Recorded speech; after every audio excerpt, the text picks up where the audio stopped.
Hello,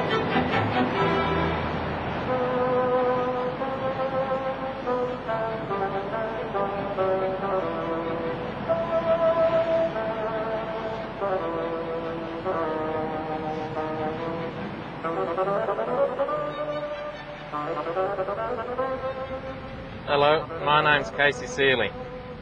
For today's demonstration, we're at Hungry Head Beach at Urunga in the mid-New South Wales north coast.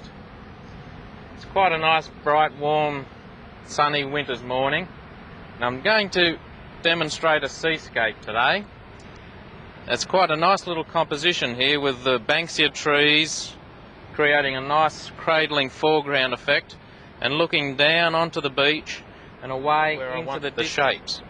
I'm not interested in too much detail at this stage while I'm drawing it in. I'm just going for the big, simple design and shapes that are there. For example, just the big shape of the banksias, the swinging curve of the beach there, running back into the distance. Just giving them the general shapes that I want. Just establish some of the darker tone of where the wet sand is coming back out with the sea. Already by just washing this in, it's giving me a general idea of how the painting is going to look and a general idea of the composition of the painting.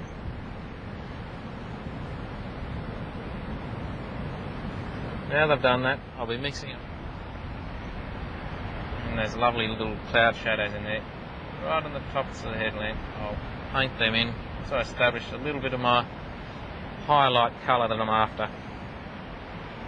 Again, just using the red, yellow and blue in varying quantities.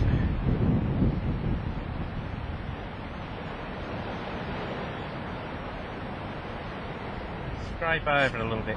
That'll leave a bit of the ghost and colour still coming through for you. Then you can just build up with your light colours or dark colours again back over that. Sometimes it's good to soften too, just use the point of your finger and soften little areas there. Importantly, leaving those dark areas where we've got to paint in the foreground trees.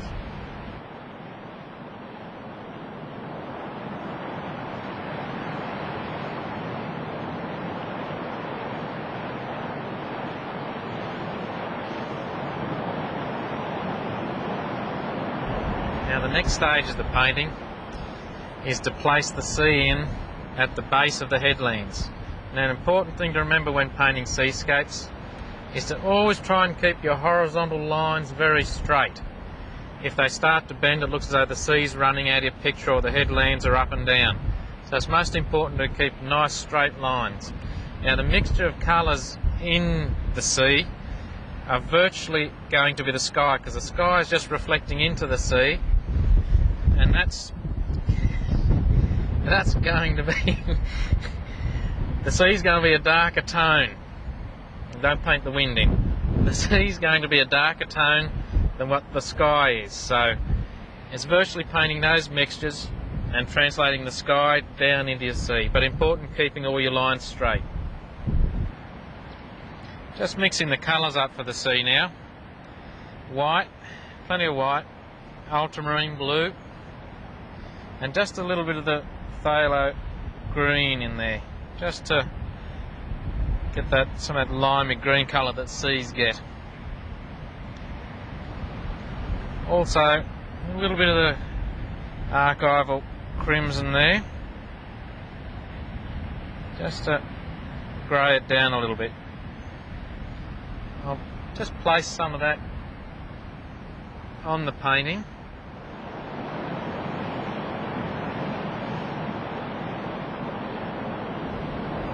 Sometimes I just like to soften areas of the painting just with the tips of your finger. You can just brush in some of the lighter colour back in against the dark colour there. So make sure when you're out painting that you take along one of these brushes.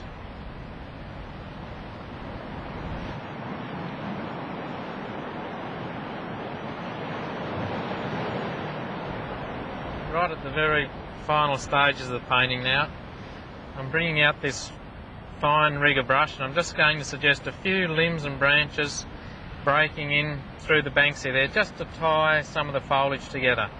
Have to be careful at this stage not to get too busy and too too detailed with it unless the painting could look a little bit too drawn and too stiff.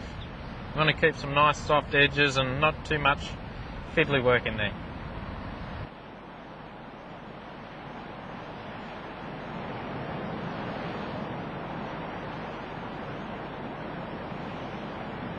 As you can see, I've come to the end of painting the painting on site.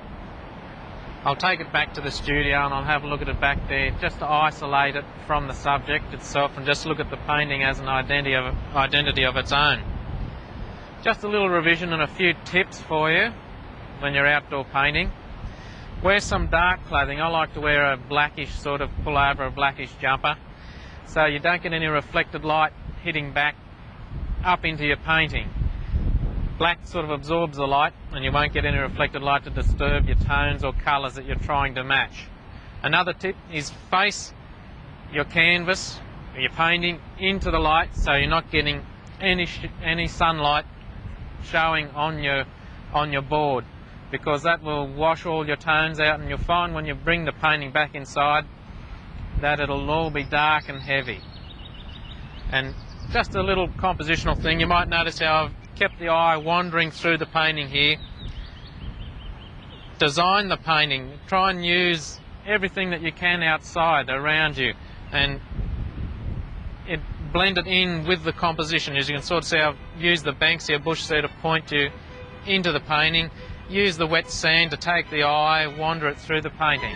Try and create as much interest as you can in your painting.